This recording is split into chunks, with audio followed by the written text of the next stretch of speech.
What's up, guys? This is Kephas. Welcome to SBA Spotlight.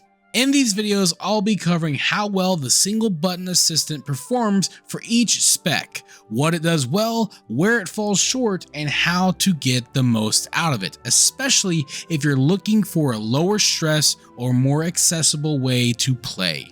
So whether you're here to relax, overcome a limitation, or just see how far one button can take you, I've got you covered. Alright, let's talk about the single button assistant and how it's working out for Assassination rogues. This seems like one of the better versions of the single button assistant, particularly for melee specs. According to Wowhead, they were managing between 80 and 85% of optimal DPS potential on a target dummy. For melee specs, that's actually pretty good, and it's really surprising what this tool is able to manage in terms of the class's mechanics. For starters, it's going to apply your poisons, both lethal and non-lethal. It'll even apply second poisons if you've chosen Dragon Tempered Blades as a talent. I've found this to be mostly useful because I do tend to forget to reapply my poisons. However, this has gotten me killed a few times because even if you're mid-combat, if your poisons fall off, it's going to prioritize reapplying them and it's not going to do anything else until it does. Aside from that, this is probably one of the longest lists in terms of abilities that I've seen a single button assistant use, and it really does pretty much everything. Obviously, it's going to generate and spend your combo points. It's going to prioritize reapplying Garrote and Rupture if they're not on the target. It'll use Ambush if you're in stealth or if Ambush procs. It's doing a lot of heavy lifting, and for a lot of situations, it does go beyond the basics. Like if you're in multi-target situations, it will occasionally use Mutilate to keep Caustic Splatter active. It does seem to account for Darkest Night procs and uses Envenom at max combo points.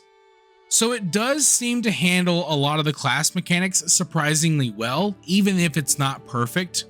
Like it will reapply dots if they fall off, even if the target is about to die. Same with using major cooldowns, like Kingsbane and even Cold Blood. And it's with the major cooldowns where things start to get a little bit interesting and kind of tricky. One thing I've noticed is that it tends to use Shiv rather conservatively. I've never seen it use both charges of Shiv, so there's always one available. And I've always seen it use Shiv right before Kingsbane, which is very nice. The problem is that the single button assistant does not account for Deathmark because it doesn't use Deathmark. So basically, it doesn't handle your offensive cooldown window very well. Even though it uses Cold Blood, I've never seen it pair it with Kingsbane, and since it doesn't use Thistle Tea, it's not going to pair that one with Shiv. The good news is that Thistle Tea will be used passively whenever you're low on energy, so that will help with ease of use.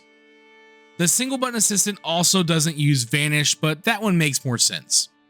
The lack of Deathmark really does hurt though, and it is a real shame that the single button assistant doesn't use it.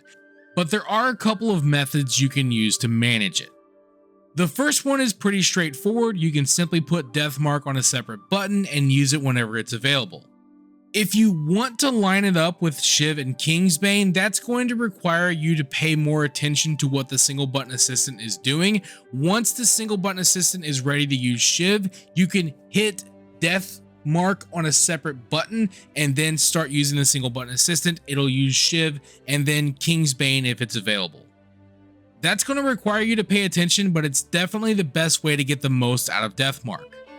Again, if you're not too bothered by min-maxing, you can always just use Deathmark on cooldown, and if you really want to commit to one button, you can always turn to GSE. With this add-on, you can create a macro that will use the single button assistant and Deathmark with one button. I've gone ahead and created this macro, and you can find a link to it in the description. Simply import it into GSE and then create a hotkey and you'll be good to go. It will simply cycle between the single button assistant and Deathmark. Now it's important to know that the single button assistant will also not use any racials or any unused trinkets that you have. The good news is that all of these things are off the global cooldown and you can simply macro them in with the single button assistant. If you don't want to use GSC for this, that's fine because you can achieve this with a simple in-game macro. In the description, you'll find a basic macro that will use the single button assistant and any unused trinkets that you have. It'll use those on cooldown. If you want the macro to include racials, feel free to add those in yourself. Overall, like with every other class, the single button assistant is not perfect when used for assassination rogues. It doesn't account for every single nuance or mechanic perfectly, but it is still nonetheless very impressive. It covers a lot of ground and removes the need for you to track most of your class mechanics like damage over time effects and managing resources, though it does not switch targets for you, so you will have to do a lot of manual target switching to keep bleed effects up on multiple targets. Aside from that and the death mark situation, the SBA is relatively user-friendly for assassination rogues and the damage output is respectable. You should be able to go pretty far with it. And that's pretty much everything I've learned for now, but as always, I'd love to hear from you. What do you think of the single button assistant and how is it working out for you so far? Let me know in the comments. But with all that being said, I will see you guys on the next one. Thank you for watching this video. If you enjoyed it, let me know by clicking that like button. And feel free to share it with your friends so they can enjoy it as well. And if you'd like to see more videos, you can subscribe to the channel and click on the bell icon to be notified as soon as new videos are posted. You can also follow me on Facebook, and if you'd like, you can support my work on Patreon. Links to all that stuff can be found in the description below. This is Kephas. Until next time.